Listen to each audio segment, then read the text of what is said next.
Are you struggling to get traction on Facebook Live? Like you just struggle to get likes and comments and any sort of engagement going?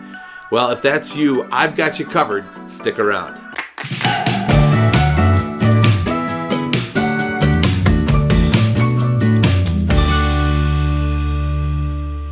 What's up, Risers? Neil Mathwig here with Agent Rise, where we help you build your real estate career that you love.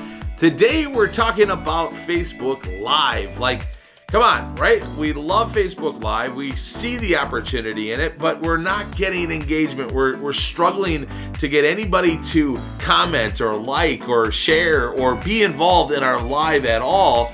And we really want to get it going. Like, what do we do? So today I'm going to give you 5 tips to help you get your Facebook Lives going.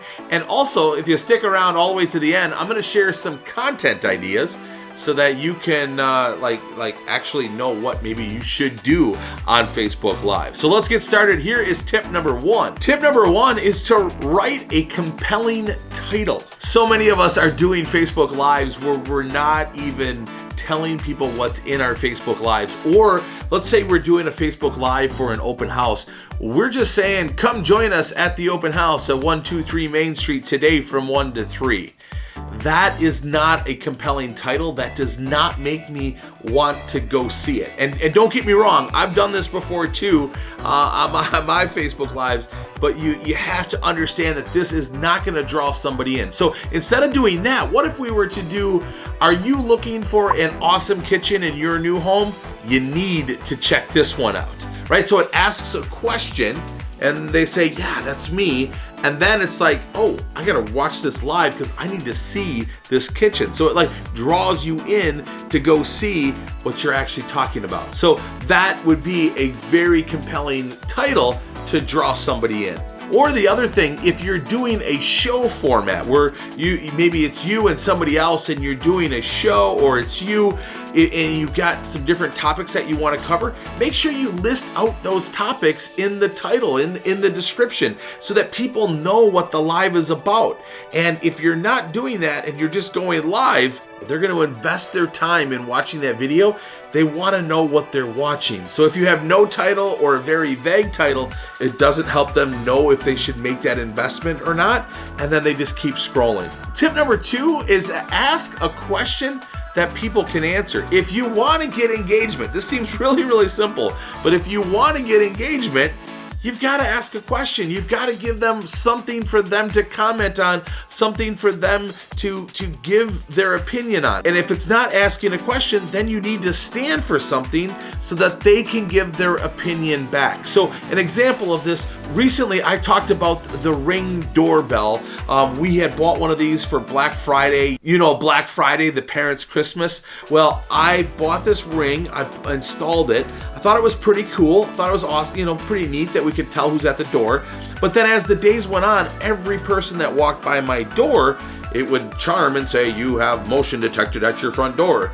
And then about a month went by and it told me that I needed to subscribe to actually save the videos, the cloud storage, which I understood, but I wasn't expecting it. So I got to this point where I kind of got frustrated with this Ring, and I didn't really think it was all that in a bag of chips. I thought it was actually kind of lame. And so I posted about it. I took a stance and gave my opinion on the Ring, and that generated comments, and people told me what they thought about the Ring. They taught me things about the Ring. They taught me how I could kind of hone in the area so that every person that was walking by my door, it wouldn't go off. If they're all walking their dog, I'm not going to see them on my Ring. They told me even some ways that I could get around having to subscribe to Ring. So, I mean, it created all of this engagement. But if I didn't take a stance for something, and if I just went on and talked about how great the Ring was, it probably would have gone nowhere. And you're probably finding yourself right now like tempted to comment. And if you are, comment below. Tell me what you think about the Ring. But this is a way for you to create engagement. And a lot of us are not asking questions or taking a stance for something that is making somebody want to give their opinion.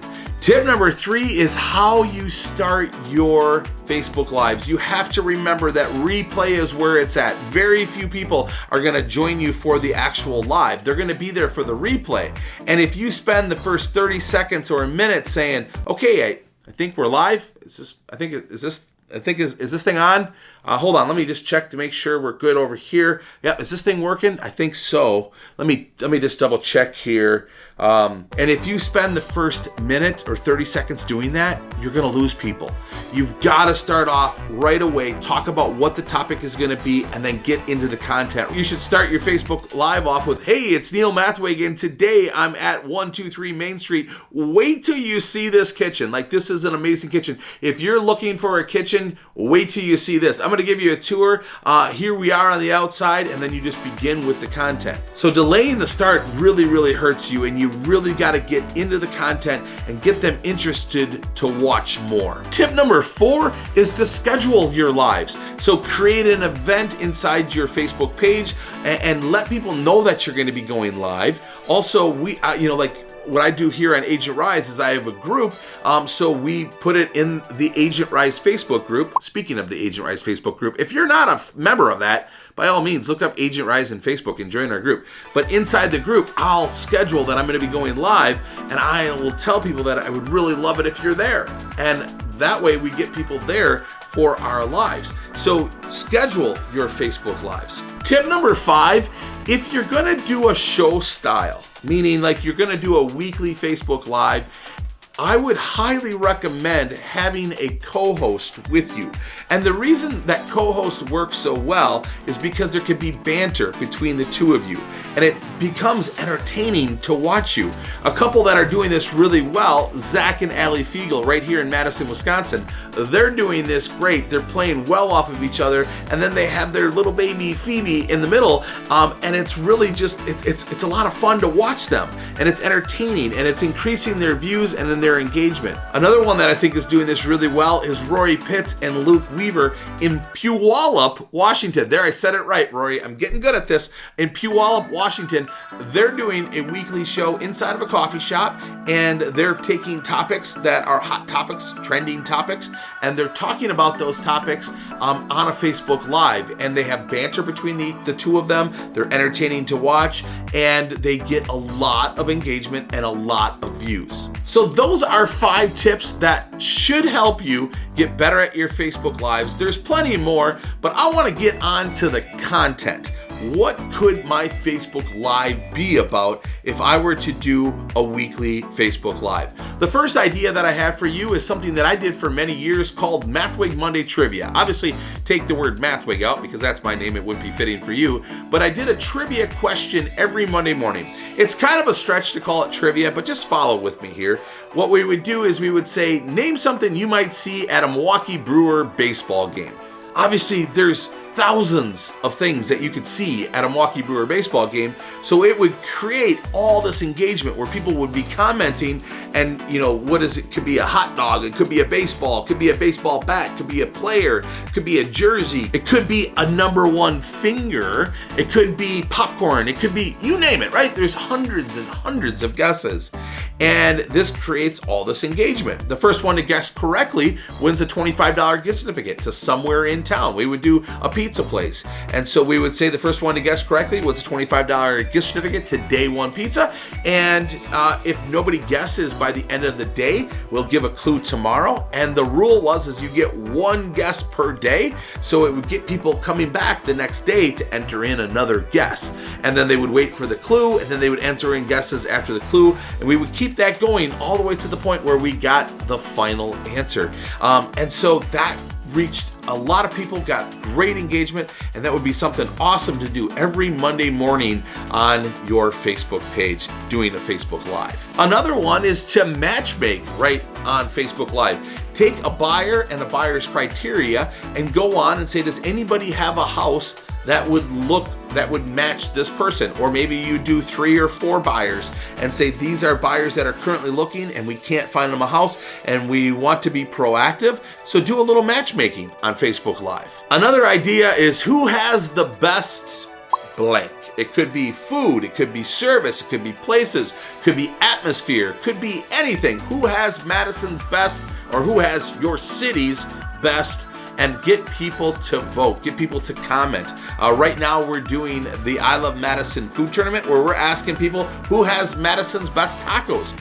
Hundreds of people have commented on their opinion on who has Madison's best tacos. So ask people who has Madison's best and get a little banter going. Maybe give your opinion to lead, talk about your favorite, get some coming in. Say, hey, who do you think has Madison's best blank?